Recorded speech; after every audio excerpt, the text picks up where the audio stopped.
So after the quiz today, what they're doing is we're looking at pages 451 to 454. All right, let's go ahead and I'm going to go all the way back to the beginning of chapter 15. And you might ask yourself, why do they have a picture of a French horn in this chapter on solutions? How could you ever link that instrument with solutions? And in the first semester, when we talked about whether something was a pure substance or not, we talked about mixtures.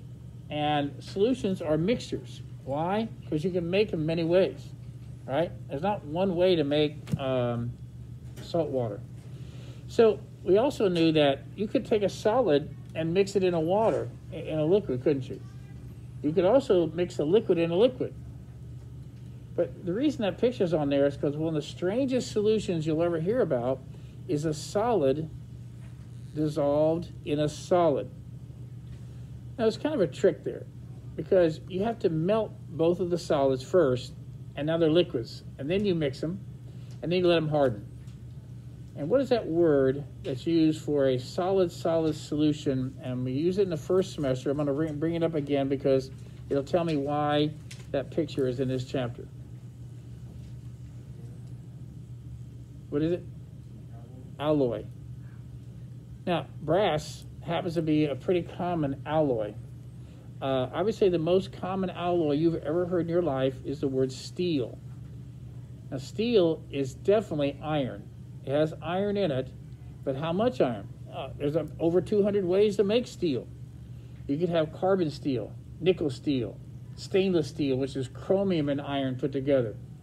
There are all kinds of steel. Steel is an alloy. I will tell you that steel is, I'm not saying I know the exact number, but it's pretty high in iron. It might be 90, might be 92, might be 98. And the only reason I want to bring that to your attention is because that's one of the strangest solutions you can think of. Well, I'm going to get back to the star of the show because most of the time when you talk about a solution, you use that word aqueous. Remember how we use aqueous? What does that mean? What does the word aqueous mean? We were writing that out on the other chapter. I know you know. Help me out. What's aqueous mean? When the other chapter, when you had to write AQ after it, what did that mean? Anybody? Oh, you're making it hard on me. All right, raise your hand if you know, you just don't feel like talking. No, just kidding. All right, thanks, Jonathan. Do you know what it is? What's the start? What letter to start with? What letter? What are you asking? Oh, you said you know what letters to start with. Oh, I thought you said you knew. A, what? What does aqueous mean? Okay, dissolved in water. So anyway, that's what aqueous means. Aqueous means dissolved in water. And so what I want to talk to you about is something that really is way more important than you think. Water is so special. It's not just something simple like you think. It's actually, the more and more that I read about science and stuff like that, water is so unique in a way. I don't know of any other material that has that many properties as water does. You say, what are you kidding about? Water's simple. H2O1. It's very simple. Why? How could that be very important? And I'm going to try to tell you why the nature of water is what makes it so good at dissolving. Okay? So here's the story. I'll go ahead and draw this over here. And so here's my water molecule. I have one water molecule here. The first question is, what kind of a bond would there be between H and O? If you had to say, what kind of bond would form between a nonmetal and a nonmetal? What do you think?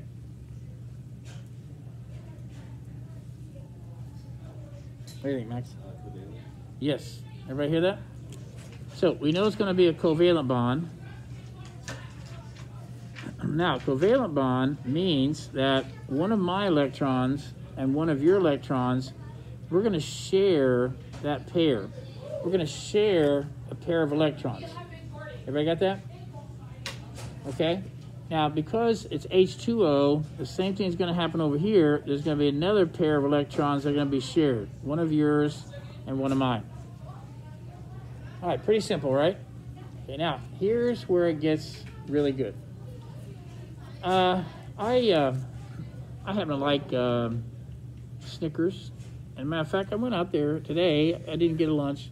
I said, I'll get a Snickers. And I haven't gone to the vending machine all year. But I just wanted Snickers. I put my dollar in, nothing happened. Nothing happened. I said, what's going on? What's going on? And I guess during COVID, I guess can you only use credit card? Okay, so anyway, let's pretend that I got my Snickers somehow. Okay? And then I said, Ethan, do you like Snickers or not? You don't? Yeah, I like Snickers. You do? Yeah. Okay, so I'm going to share my Snickers with you, all right? So what I'm going to do is I get my Snickers out. Let's go. It's a king size. And I get a king size, all right. And then what I do is I get a knife out and I cut that off. And that goes to Ethan, and I eat the rest. Now, you can't say anything, Ethan. I did share with you. I said, you want me to share with you. Yeah. See, it's his fault that he thought sharing meant equal. And it's your fault. Now, it's your fault if you think every atom shares this pair of electrons equally. They don't. They don't. And that's what I need you to know, okay? When hydrogen and oxygen share a pair of electrons, it's like the Snicker bar. And the oxygen has the ability to pull that extra electron toward it, as opposed to hydrogen being pulled this way. Now, everybody listen. Since electrons are negative, and you pull the extra electron towards you, both of them, what happens is kind of weird. The extra electron spends more time around oxygen than hydrogen. And that means the oxygen end of water molecule is going to be slightly negative. They use this little thing in your book called a partial charge. Partially negative. It's not a full negative charge, but it is partially negative. But what happens here when he's missing an electron most of the time? Then a partial positive charge is there. Now, let me tell you what this... I know lots of different bonds that happen, and some of them are like this. But what's interesting is, I also know a lot of molecules that have 3 atoms in it, and they're linear. It goes boom, boom, boom. Carbon dioxide. It goes carbon, oxygen, oxygen. If God had made water that was straight, what I'm going to get ready to tell you, this wouldn't have happened. They would have canceled each other out. It wouldn't have been what they call a polar molecule. So what happens is, not only do they have uneven sharing, but it's a bent molecule. It's about 105 degrees here, 105 degree angle. And because it's bent and because of uneven sharing, what we set up here is a molecule that has one end that's different than another. And they have a fancy word for that, and it's called a polar molecule. Now, and what that means is having opposite ends.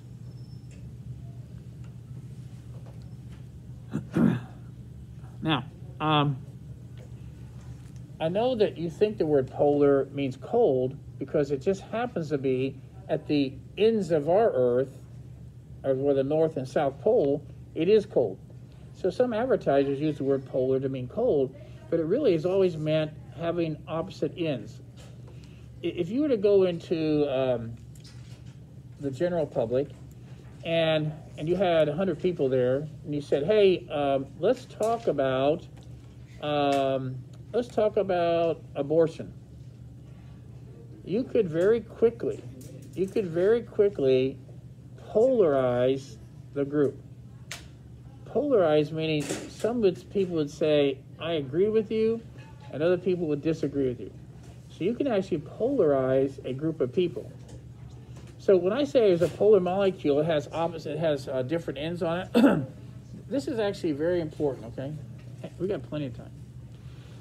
Now, because this covalent bond is not even, and because it sets up a polar molecule, the specific name for this bond now is not just a plain old covalent bond, but a polar covalent bond.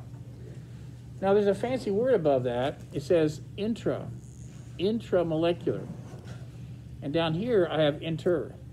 And I'm not a Latin teacher, but intra means if I have intramurals, do I play at another school? If I have intramurals, do I play a different school? No. And so what happens is intramurals are within the same school, isn't it? So if I said, what is the intramolecular bonding for water?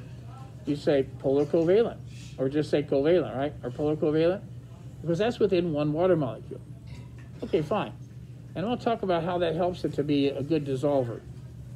But something else, water is so special. I mean, I don't even have time to tell you how special it is, but have we time to go?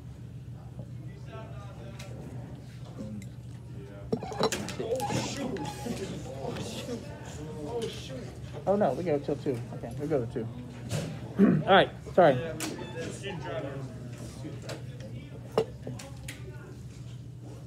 Right there. All right. One more thing. Hang on. One more. There are so many special things about water. Let me tell you another thing that happens in water. What happens when water gets with other water?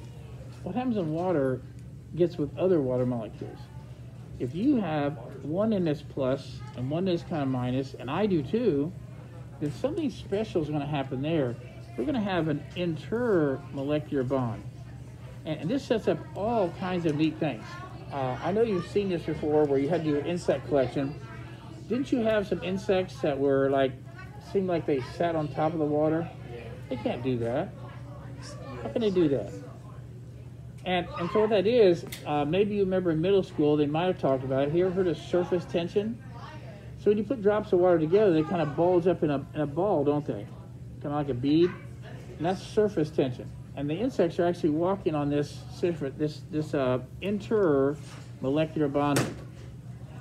Now, last thing I'm going to tell you here, they have a special name for the bond between one water molecule and another. And you may or may not have done this in biology class. I'll put it over here. It's called hydrogen bonding. Now, again, one more time, that's the bond, an attraction between one water molecule and another. So if I ask you about the word intermolecular or intramolecular, intramurals within the same school, inter between, like intercollegiate football, something like that, it's between schools like that. All right, I guess I was going to show you something here. I think I have time to do that. I'm going to show you, how about one demonstration? All right, let me show you this. I have here some stuff, and I'll put some water in here first.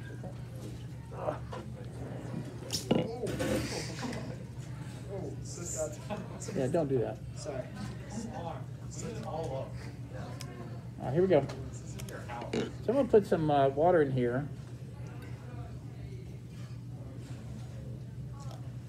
There you go. Everybody see it pretty easily? Okay. Now I have this material. I'm going to lay that there just for a second. Now I have this stuff here, and it's called hexane. Now, hexane is only made of carbon and hydrogen. And the bonding is not. It's very even. It's very like sharing a Snicker bar like that. And so it's not polar. It's called non-polar because it doesn't have a plus-minus nature to it. Now it looks just like water. Could you drink it? No, that would hurt you. You can drink it. And what's interesting is, everybody see that? They both look like water, but they will not mix. The polar nature of water likes to mix with polar other things that are also plus and minus nature. And this hexane has no plus minus nature to it. And this one's less dense. So even if I were to do this, even if I were to turn this upside down, okay? They're not going to mix. And you might ask yourself, well, you're going to throw that down the drain, or are you going to keep it? I'm going to keep it. How can I do that? And I happen to have a thing called a separatory funnel. And that's what this is for. And all I do is I let the more dense water, the most dense water comes out. Keep on going, come on. And the bell's gonna ring here. Anyway, what I do, oh, I know, that's why it wasn't working. I let the water out. So down, so down, there. And then I can put this back in there. All right, you have a nice weekend. You have that, the homework you have would be that practice test, right? Okay, thank you.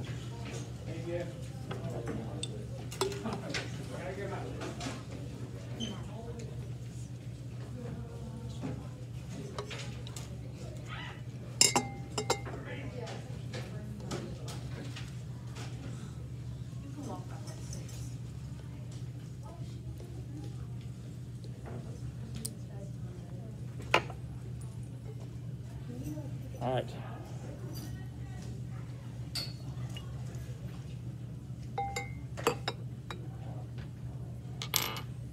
Let me stop this.